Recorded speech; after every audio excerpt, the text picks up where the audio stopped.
Hello, everyone, and welcome to the Cine Review Hub channel. Today, as we do every week, we're diving into the latest movie news. From films in production to the top box office hits, let's start with the box office. The box office has been buzzing for weeks, and summer hasn't even started yet. Last week, Thunderbolts premiered for critics. The film hits theaters for the public today. Almost all critics loved it. This hasn't happened for a Marvel film since Avengers: Endgame. It scored 89 on Rotten Tomatoes and 70 on Metacritic. Early on, its Rotten Tomatoes score was 95, making it the second-best Marvel film ever. But the score dipped slightly over time. The director and cast urged viewers to see it as a standalone film, not a Marvel movie. Its big difference: minimal visual effects. Most scenes were shot in real locations, not against green screens. Many actors did their own stunts. We mentioned last week that Florence Pugh did hers. In an interview, she said Tom Cruise inspired her. She even claimed no one tops Tom Cruise in stunts. Reports say Marvel aims for a $175 million global opening weekend. If it hits that, it'll break the 2025 records of Sinners and Minecraft. The director said the character Dwight was inspired by the human shadows of Hiroshima. When the atomic bomb hit Japan, temperatures reached 6,000 degrees Celsius. Only shadows of people remained on the ground. These were called human shadows, and the character draws from that imagery. The film had some drama last week. It's hosting lavish red carpet events with Florence Pugh in the spotlight. In a bizarre incident, a masked motorbike thief attacked Florence Pugh's car. They smashed the windows, stole her phone, laptop, and her grandmother's phone, then fled. No one could stop them. Florence Pugh is attending red carpets with her grandmother and boyfriend. At the box office, two other films also shown.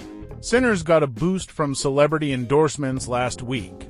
Tom Cruise watched it, snapped a photo of his ticket, and posted it on social media.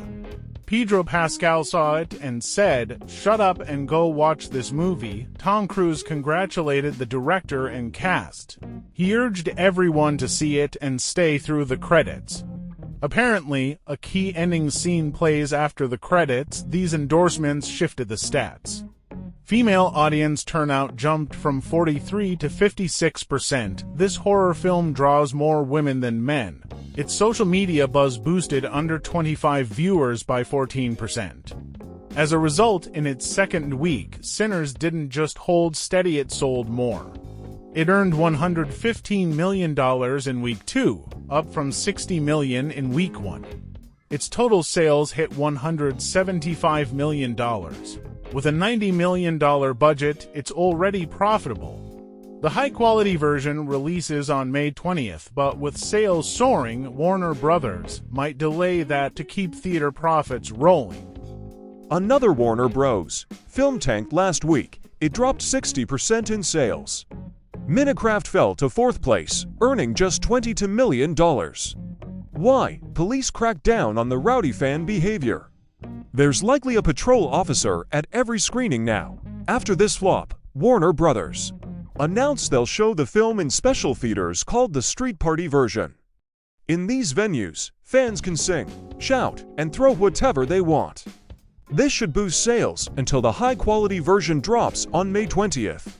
So far, Minecraft has been a hit with $818 million in total sales.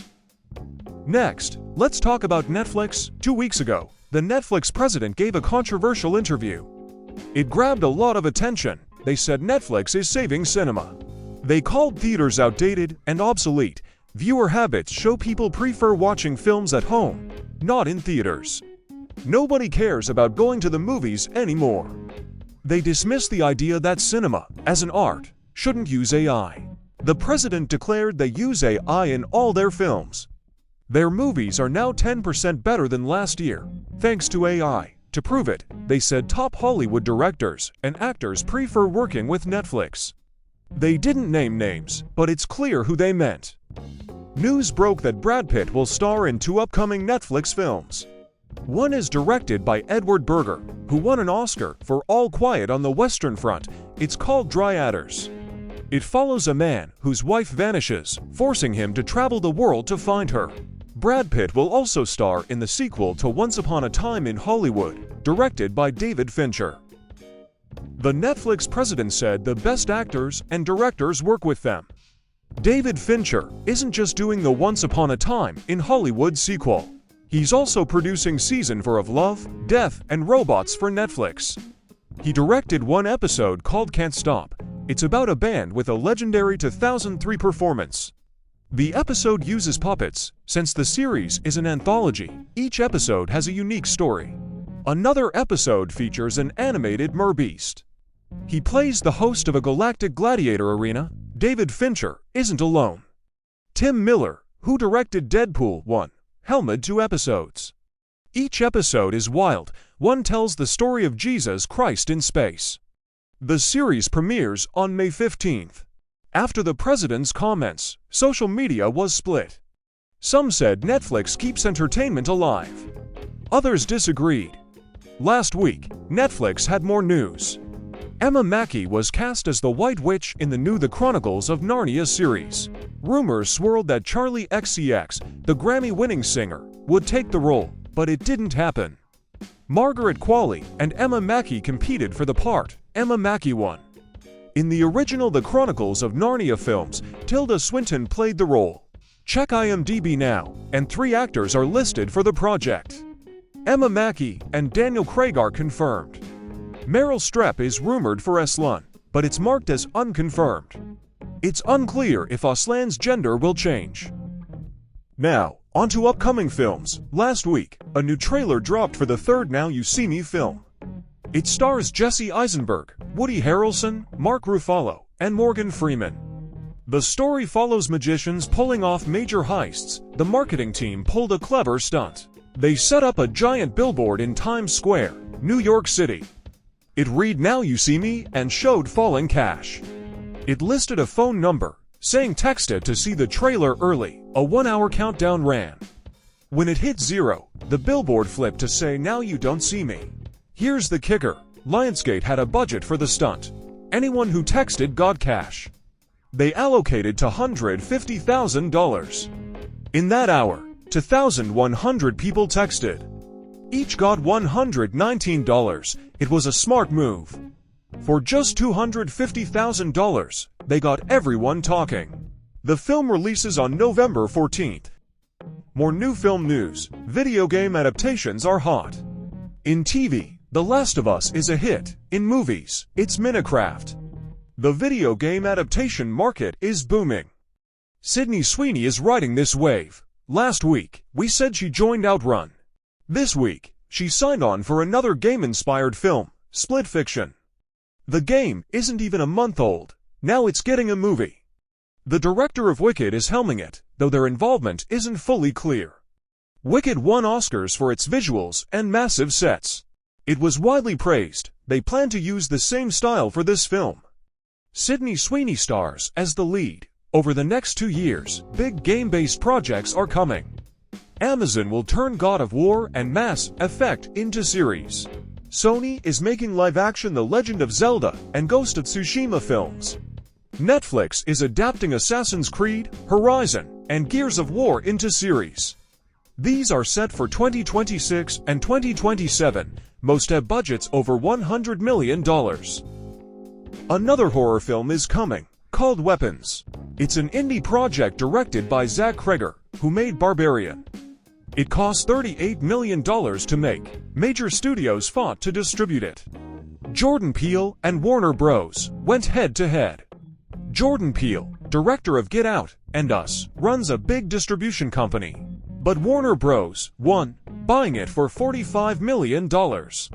Jordan Peele was so furious he fired his manager. Everyone's confident in this film's success. The horror story centers on an elementary school class. One day, all the students vanish without a trace. The hero, a teacher, hunts for answers. Warner Brothers plans to release it on August 8th for the summer box office.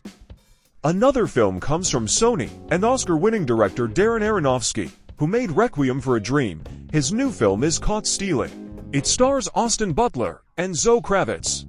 It's a biopic inspired by a real 1990s baseball player who gets tangled with criminals. It releases on August 29th. The Rock, Dwayne Johnson, has a new film with A24 called The Smashing Machine. Its release date is set. You might have seen early images online. The Rock wears heavy makeup for the role. It's a biopic about Mark Kerr, a former MMA fighter. Fans compare them online.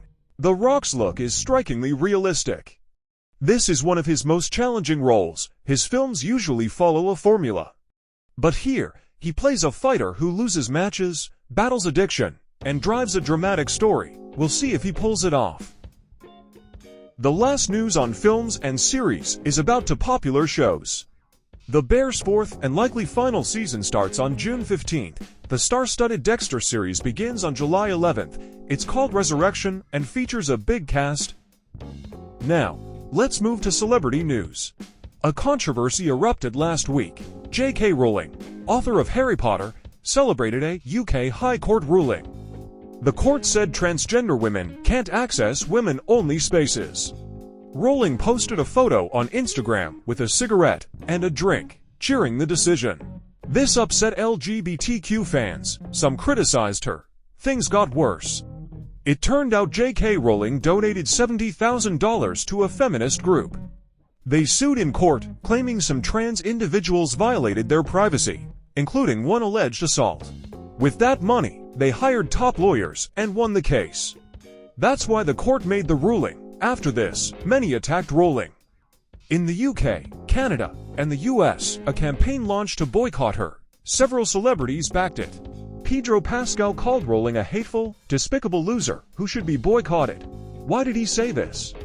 At the Gladiator to red carpet, attended by the King of England, Pedro Pascal's sister was there in expensive clothes. His sister, Lux Pascal, is transgender. She was born his brother and transitioned. That's why Pedro Pascal pushed for the boycott. Another campaign asked Harry Potter series actors to quit. It failed. No one dropped out. John Lithgow said people tell him to leave the show. But Rowling's views are her own. They don't affect the story or series. Everything's already written. Contracts are signed. Any outside drama doesn't concern them. Rumors say Tom Felton, who played Draco Malfoy in Harry Potter, might join the series. It seems everything worked out for Rowling. The campaign fizzled. More celebrity news. Last week, word spread that Robert De Niro's 29-year-old son transitioned. He now identifies as a transgender woman. He asked everyone to use female pronouns. His name was Aaron. Now it's Irene. Irene De Niro said in an interview that a paparazzi snapped her in heels. She had to reveal her gender identity. Her parents fully support her. Another celebrity story comes from the AFI Festival. Cinema legends like Spielberg, George Lucas, Al Pacino, Harrison Ford, and Robert De Niro attended. They honored 86-year-old Francis Ford Coppola with a Lifetime Achievement Award. Al Pacino thanked Coppola. He said when no one believed in him, Coppola trusted him with a role. Robert De Niro also thanked him.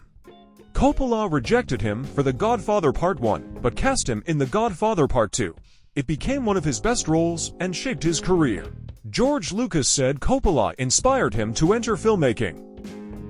Back to the box office. Sinners led with $175 million in sales. The Accountant did well, earning $49 million in its first week. Its global total hit $80 million. Star Wars took third. It's wildly popular in the US. For the 20-year anniversary of Star Wars, Episode 3, Revenge of the Sith, it was re-released. In 3 days, it made $42 million, landing third. Over 20 years, its global sales reached $892 million. Hayden Christensen, who played Anakin Skywalker, watched it in theaters. Minecraft came in fourth. Minecraft beat Star Wars from 20 years ago. Finally, a quirky story. Netflix made a new animated series called K-Pop, Demon Hunters. It's about a K-pop group secretly hunting demons to save their fans from possession. The series premieres on June 20th. That's it for this week's news, folks. I hope you enjoyed it. Thanks for sticking with us until the end. Please subscribe to the channel, and until next week, goodbye.